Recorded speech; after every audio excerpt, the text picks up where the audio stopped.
The cops planted drugs on him, beat him, and threw him behind bars, unaware that he was a federal agent. When the truth came out in court, their world collapsed, and the city erupted in fury. What happened next would shock even the most seasoned. But let's start from the very beginning. The heat was unbearable. Michael Harris, a 36-year-old black man, stepped out of a downtown Atlanta restaurant, his perfectly tailored dark suit immaculate despite the sweltering air. He had just wrapped up a business meeting and was heading to his car when a sharp voice rang out behind him. "Hey, boy, get over here."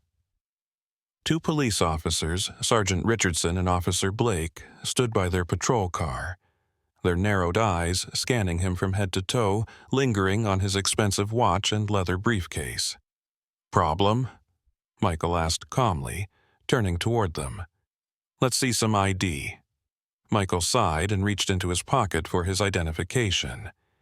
He knew how to handle situations like this. Stay calm, no sudden movements. But the moment he pulled out his wallet, Blake snatched his wrist and twisted his arm behind his back.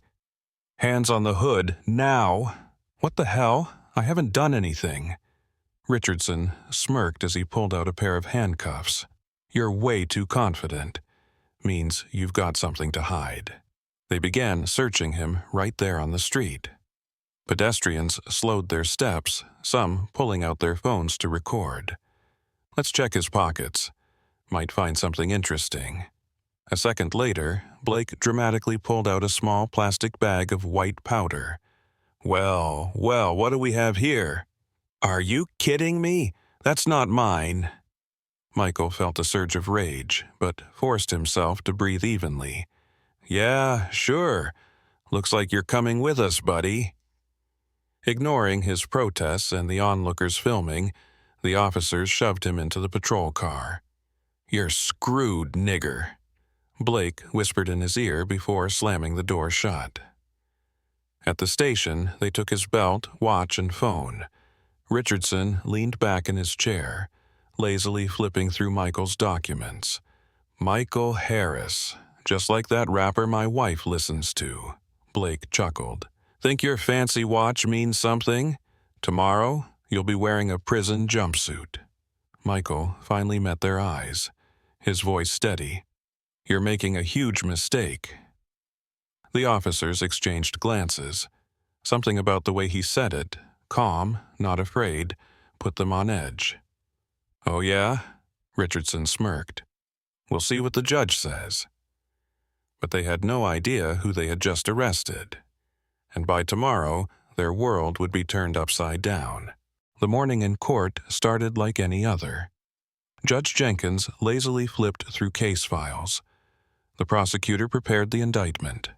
Journalists and activists filled the courtroom, sensing something big was about to unfold. Then, they brought in Michael Harris. He was calm, his hands cuffed, but his gaze held a cold certainty. Standing off to the side, Sergeant Richardson and Officer Blake exchanged smug glances. They were confident. Another suspicious black man would go down on their fabricated charges. The prosecutor stood up.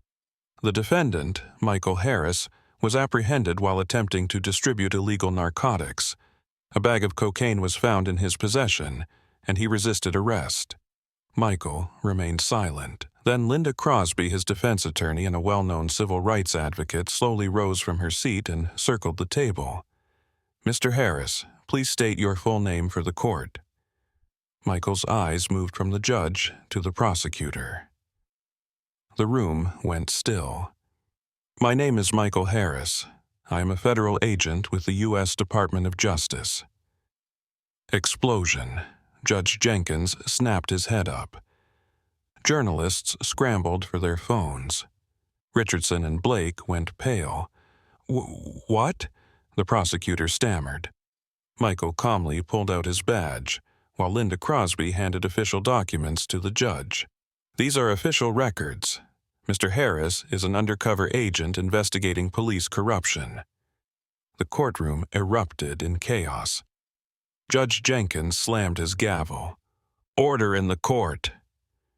Meanwhile, Richardson and Blake started backing away. Richardson whispered frantically to Blake, "We're screwed." But this was only the beginning. "Your Honor," Linda continued, "we have surveillance footage and eyewitness testimonies proving that these officers planted the drugs and used unlawful force." Judge Jenkins closed his eyes briefly, as if absorbing the gravity of the moment. Then he spoke firmly. "All charges against Mr. Harris are hereby dropped. Sergeant Richardson and Officer Blake are to be immediately arrested for abuse of power, unlawful arrest, and evidence tampering." Thunderous applause. Fellow officers seized Richardson, his own colleagues slapping handcuffs on his wrists. Blake tried to speak, but the judge rose from his seat. "The next trial will be about the crimes of these two men." Finally, Michael smiled. He had always known the truth would come out. But the real fight was just beginning, and now the entire city was ready to fight with him. The video of Michael Harris's arrest spread like wildfire across social media. By nightfall, thousands of protesters flooded the streets of Atlanta, holding up signs. "Justice for Michael Harris. Corrupt cops behind bars. We are tired of living in fear." Journalists swarmed the courthouse. Linda Crosby's interview aired nationwide. "We're not just talking about two officers, we're talking about a system that allows this to happen every single day." Meanwhile, the police department was in chaos. The chief of police called for an emergency press conference. The room was packed with reporters, cameras flashing. "We have launched an internal investigation. This kind of behavior is unacceptable." But the crowd outside no longer believed in empty words. They demanded action. Inside the jail cell, Sergeant Richardson paced the small cell, his nerves unraveling. Blake sat on the bench, breathing heavily. "We shouldn't have touched him," he muttered. Richardson snapped, "Shut up. If we go down, we're not going down alone." But there was no escape. A city transformed. The next day, the mayor's office announced a sweeping police reform. More corrupt officers were arrested.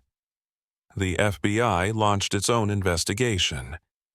And Michael Harris finally stepped in front of the press.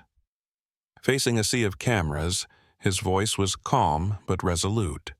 "I am grateful to everyone who took to the streets, who demanded justice. But this fight isn't over. We have to change the system." The crowd erupted in applause. That day became history, and no one could ignore it anymore. A week later, the trial of Sergeant Richardson and Officer Blake was fast-tracked for an emergency hearing. Atlanta buzzed with tension. The case had escalated to a federal level. Outside the courthouse, a massive crowd gathered, holding signs. "The system must change. Justice knows no color. False charges are a crime." Inside, the courtroom was packed. Hundreds of journalists, activists, and government officials filled every seat. The reckoning. Richardson looked pale but tried to maintain composure. Blake nervously rubbed his fingers together. Their lawyer spoke first. "My clients were simply doing their jobs." But Judge Jenkins cut him off immediately. "You call planting drugs, unlawful arrest, and abuse of power a job?"